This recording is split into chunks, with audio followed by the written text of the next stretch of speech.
Hello, ഇത് ഞാൻ എൻ്റെ ഒരു സ്പെഷ്യൽ റെസിപ്പി ആട്ടോ. ഇത് ഇതേപോലെ മറ്റ് ആളുകൾ ഉണ്ടാക്കുമെന്ന് എനിക്കറിയില്ല. പക്ഷെങ്കിൽ ഈ രീതിയിൽ ഞാൻ ബീഫ് റോസ്റ്റ് ഉണ്ടാക്കുമ്പോൾ ഞാൻ ആഹാരം കൊടുത്ത് കഴിച്ചിട്ടുള്ള കുറേ ഫ്രണ്ട്സായാലും ആൻറ്റിമാരാണെങ്കിലും പറഞ്ഞിട്ടുണ്ട്, നല്ല ടേസ്റ്റുണ്ട് ഈ ബീഫ് റോസ്റ്റ്. ഇതിൻ്റെ റെസിപ്പി മോളെ ഒന്ന് യൂട്യൂബ് ചാനലിലൊന്ന് ഇടണേന്ന് പറഞ്ഞു. അങ്ങനെ റിക്വസ്റ്റ് ചെയ്തത് കൊണ്ട് അന്നേരം ഞാൻ ഓർത്ത് എനിക്ക് പിന്നെ ഇന്നങ്ങ് ആയിക്കോട്ടെ എന്ന് വിചാരിച്ചു.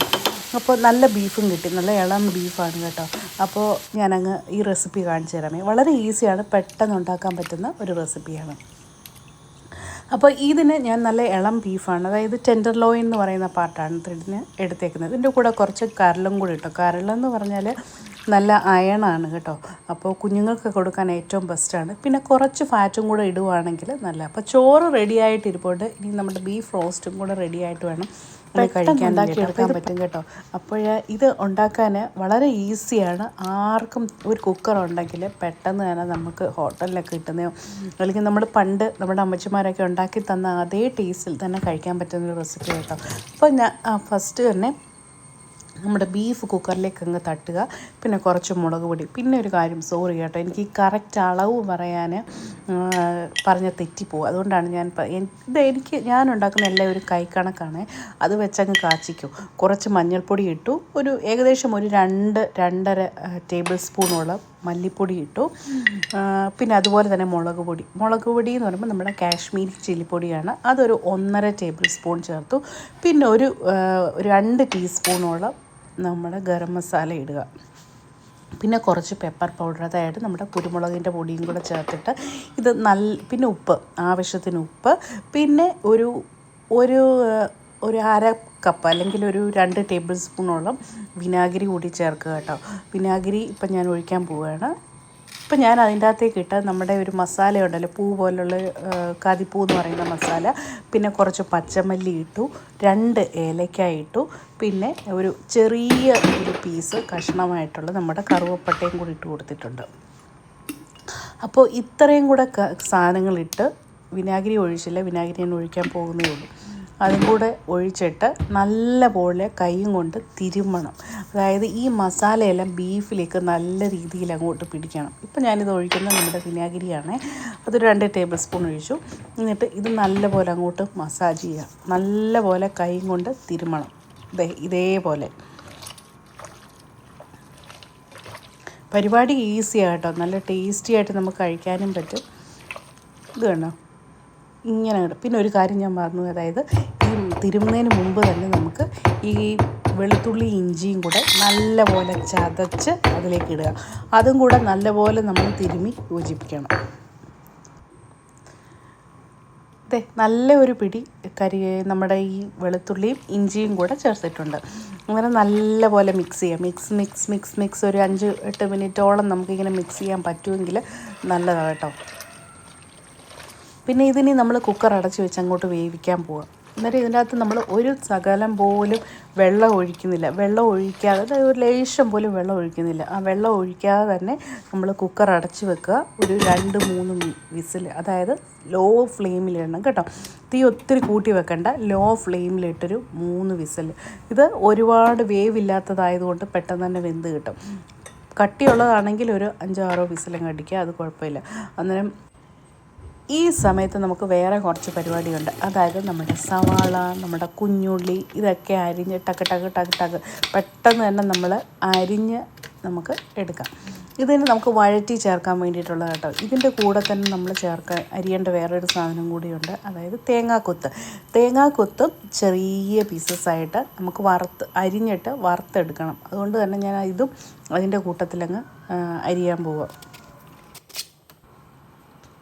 അപ്പോൾ ഇങ്ങനെയുള്ള കുറച്ച് കാര്യങ്ങൾ കഴിഞ്ഞാൽ തന്നെ നമ്മുടെ പകുതി ജോലി, 1/4 പണിയും കഴിഞ്ഞ കേട്ടോ. സവാളയാണ് അരിയുന്നതൊക്കെയാണ് ഏറ്റവും വലിയ ജോലി. അപ്പോൾ അതൊക്കെ പെട്ടെന്ന് തന്നെ നമുക്ക് തീർത്തെടുത്ത് കഴിഞ്ഞാൽ നമ്മുടെ ബീഫ് റോസ്റ്റ് ഇപ്പോൾ ആരെങ്കിലും നമ്മുടെ വീട്ടിൽ പറയുകയാണ്, കുഞ്ഞുങ്ങളോ അല്ലെങ്കിൽ ആരെങ്കിലും പറയുകയാണെങ്കിൽ നമുക്ക് പെട്ടെന്ന് തന്നെ ഉണ്ടാക്കാവുന്നേ ഉള്ളൂ കേട്ടോ. നമ്മൾ വിചാരിക്കുമോ ബീഫ് റോസ്റ്റ് എന്ന് പറഞ്ഞാൽ ഏറ്റവും വലിയ കുക്കിങ്, ഏറ്റവും കഷ്ടപ്പാടുള്ള പണിയൊന്നുമല്ല കേട്ടോ. ഇങ്ങനെയൊന്നും ചെയ്ത് നോക്കുക കേട്ടോ. അപ്പോൾ ഇത് എല്ലാം അരിഞ്ഞ് ടക്ക കഴിഞ്ഞു. ഇനിയും അടുത്ത പരിപാടിയാണ് നമ്മൾ വഴറ്റിയെടുക്കുക എന്നുള്ളത്. അപ്പോൾ നല്ലൊരു പാൻ അടുപ്പിലോട്ട് വെക്കുക. അതിലേക്ക് വെളിച്ചെണ്ണ ഒഴിക്കുക. വെളിച്ചെണ്ണയോ നല്ലെണ്ണയോ ഓരോരുത്തരുടെ ഇഷ്ടത്തിനനുസരിച്ച്. ഞാനിപ്പോൾ ഇവിടെ വെളിച്ചെണ്ണയാണ് ഒഴിക്കാൻ പോകുന്നത്. വെളിച്ചെണ്ണ ഒഴിച്ചതിന് ശേഷം നല്ലപോലെ എണ്ണയൊന്ന് ചൂടാകണം കേട്ടോ. എണ്ണ ചൂടായി കഴിഞ്ഞിട്ട് നമ്മൾ തേങ്ങാക്കൊത്ത് ആദ്യം ഞാനങ്ങ് വറുത്തെടുക്കാൻ പോകും. അപ്പോൾ തേങ്ങാക്കൊത്ത് അതിലേക്ക് ഇട്ടു. തേങ്ങാക്കൊത്തൊന്ന് നല്ലപോലെ ഒന്ന് മൂത്ത് വരണം. അതിലേക്ക് തേങ്ങാക്കൊത്തൊന്ന് ഇച്ചിരി ഒന്ന് ആയി വരുമ്പോഴത്തേക്കും നമുക്കതിലേക്ക് കറിവേപ്പിലയും കൂടി ഇടാം കേട്ടോ. ഇത് രണ്ടും കൂടെ ആ മൂത്ത് വരുമ്പോഴല്ലോ നല്ലൊരു മണം. എനിക്ക് ഭയങ്കര ഇഷ്ടം ഈ ഒരു മണം, തേങ്ങാക്കൊത്തും കറിവേപ്പിലയും കൂടെ വറക്കുമ്പോൾ ഉള്ള ആ ഒരു മണം. അപ്പോൾ ഇത് രണ്ടും കൂടെ ഒന്ന് വറുത്തെടുത്തിട്ട് നമുക്ക് അടുത്തത് ഇതിൻ്റെ കാര്യവും കഴിഞ്ഞു. ഇനി ഇതിലേക്ക് നമുക്ക് ഈ എണ്ണയിലേക്ക് തന്നെ നമുക്ക് സവാള ഇടാം. സവാളയും കൂടെ ചേർത്ത് ഒന്ന് വഴറ്റി നല്ല ഈ ഉള്ളിയുടെ കളറൊക്കെ ഒന്ന് മാറി വരണം. അതായത് കാരാമലൈസ്ഡ് എന്നൊക്കെ പറയും. ആ സ്റ്റേജിലേക്ക് പോകണ്ട, അതിന് മുമ്പ് തന്നെ നമുക്ക് നിർത്താൻ കേട്ടോ. ഇപ്പം ഞാനിത് നല്ലപോലെ ഒന്ന് ഇതൊന്ന് വഴറ്റി ഇതിൻ്റെ നിറം ഒന്ന് മാറണം.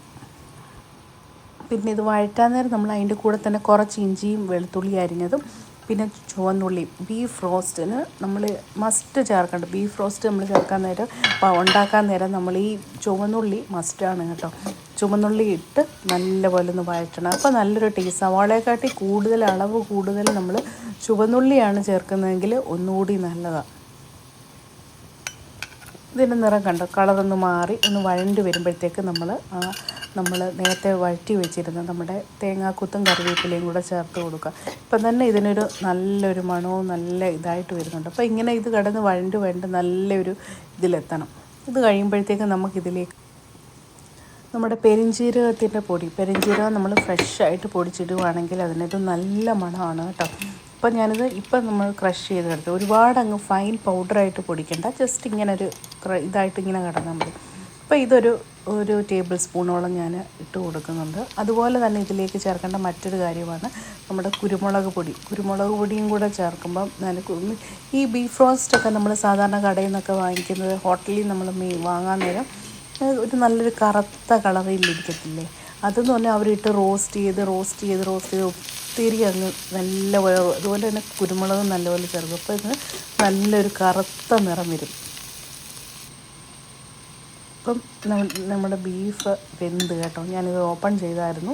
ഓപ്പൺ ചെയ്ത് കഴിഞ്ഞപ്പം നല്ലപോലെ വെന്ത് കറക്റ്റ് പാകത്തിനിരിക്കുക. അപ്പോൾ ഞാനത് കാണിക്കാം നിങ്ങളെ വെന്ത ഒരു ഇത് നല്ലപോലെ ഒന്ന് മിക്സ് ചെയ്തതിന് ശേഷം ഞാൻ ഒട്ടും വെള്ളം ചേർത്തില്ല. ഈ വെള്ളം ഈ ബീഫിൽ നിന്ന് ഇറങ്ങി വന്നതാണ് കേട്ടോ. അന്നേരം ഇനി ഇത് നേരെ നമ്മുടെ ഈ സവാളയൊക്കെ വഴറ്റിയതിലേക്കാണ് ഇടുക. ഇനി ഇത് നല്ലപോലെ ഒന്ന് മിക്സ് ചെയ്ത് കൊടുക്കുക. ആ ഗ്രേവി ഇതിൽ കിടന്ന് തന്നെ ഒന്ന് പറ്റണം. ഇങ്ങനെ പറ്റി നല്ലപോലെ ഒന്നും നമുക്ക് ഗ്രേവി വേണമെങ്കിൽ ഇങ്ങനെ തന്നെ എടുക്കാം കേട്ടോ, കുഴപ്പമൊന്നുമില്ല.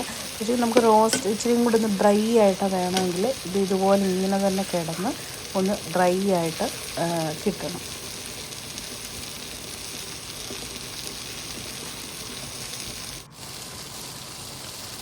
ഇപ്പം ഞാൻ നേരത്തെ പറഞ്ഞ പോലെ കുരുമുളക് പൊടിയും കൂടെ ഒന്ന് ചേർത്ത് കൊടുക്കുകയാണ്. കുരുമുളക് പൊടി ചേർക്കുമ്പോൾ നല്ലൊരു മണവും അതുപോലെ തന്നെ ആ ഒരു ചെറിയൊരു എരിവും ഒക്കെ കിട്ടും.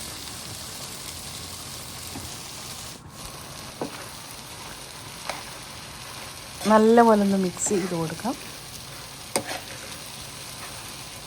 ഇപ്പം തന്നെ ഇത് കണ്ടോ, വെള്ളമൊക്കെ പെട്ടെന്ന് തന്നെ പറ്റി കഴിഞ്ഞു. ഇത് നമുക്ക് എത്ര നേരം ഇട്ടിങ്ങനെ റോസ്റ്റ് ആക്കാമോ അത്രയും നേരം കിടക്കുകയാണെങ്കിൽ ഈ നിറം ഉണ്ടല്ലോ മാറി ഒരു ഇച്ചിരി കൂടി ഒരു ഡാർക്ക് ഒരു ബ്ലാക്ക് കളറിലേക്കൊക്കെ, ബ്ലാക്ക് അല്ല, ബീഫിൻ്റെ നമ്മൾ റോസ്റ്റ് ചെയ്ത് എടുക്കുന്ന ആ ഒരു കളറിലേക്ക് മാറും. അത് എത്രയും സമയം ഇടുന്നോ അത്രയും സമയം ഇട്ടാൽ കിട്ടും. അങ്ങനെ ഞാൻ ഇച്ചിരി ഒരു ടേസ്റ്റൊക്കെ നോക്കി കറക്റ്റാണ്, എല്ലാം പാകത്തിനാണ് കേട്ടോ. ബീഫും ഇതേപോലെ നല്ലപോലെ വെന്ത് വന്നിട്ടുണ്ട്. ഇനിയിപ്പോൾ ഇത് നമുക്ക് ചപ്പാത്തിയുടെ കൂടോ പൊറോട്ടയുടെ കൂടോ അല്ലെങ്കിൽ ചോറിൻ്റെ കൂടോ ഒക്കെ കഴിക്കാൻ നല്ലതാണ് കേട്ടോ. അപ്പോൾ നിങ്ങൾ വീഡിയോ ഇഷ്ടപ്പെട്ടു എന്ന് വരുന്നു. ഇഷ്ടപ്പെട്ടുവെങ്കിൽ ലൈക്ക് ചെയ്യുക, കമൻറ്റ് ചെയ്യുക. അപ്പം നമുക്ക് മറ്റൊരു വീഡിയോയിൽ വീണ്ടും കാണാം. Till then, take care friends. Bye bye. See you in next video.